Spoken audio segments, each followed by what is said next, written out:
Welcome back to Untitled Label, where we strive for greatness through optimization. In today's quick segment, we're talking about credit. Before we get into the video, make sure you like, subscribe, and share this video if you find it useful. I do want to get it out there and get this information to everyone that I possibly can. Credit is defined as a number between 300 to 850 that depicts a consumer's creditworthiness. So now that's according to Investopedia. Simply put, the higher the number or closer to 850, the better. The lower, the not so good, needs some work. This is important because creditors or people that you want to borrow money from look at this number to determine whether you're going to be able to pay that money back or the likelihood of you being able to pay that money back.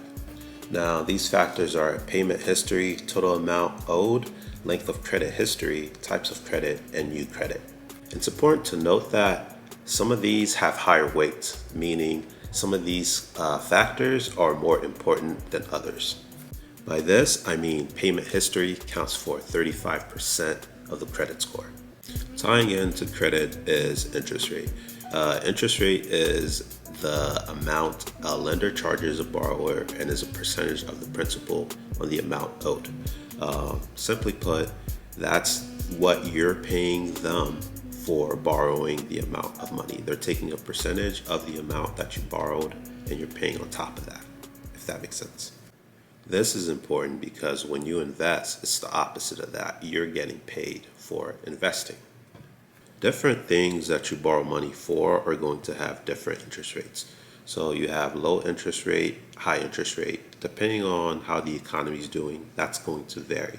However, low interest rates are usually associated with things that are going to be your assets. For example, property. Property is usually going to have a low interest rate. High interest rate usually stick around with credit cards. So credit cards are going to typically be your high interest rates. Now, the goal to making and increasing and building wealth is to use credit to buy assets because assets are going to appreciate over time. Now, I just mentioned you want to use credit to buy assets. By doing that, you're going to be able to build wealth. This is important because in times of inflation, like now, how we have right now, you're going to be able to it's easier for you to weather the storm. Because you have assets, things are kind of going with inflation. It helps you as a borrower. It makes it more affordable. If you found this useful, make sure you like, subscribe, and share, even with your pets. Oh, and by the way, check out Simon Something. His link is in the description.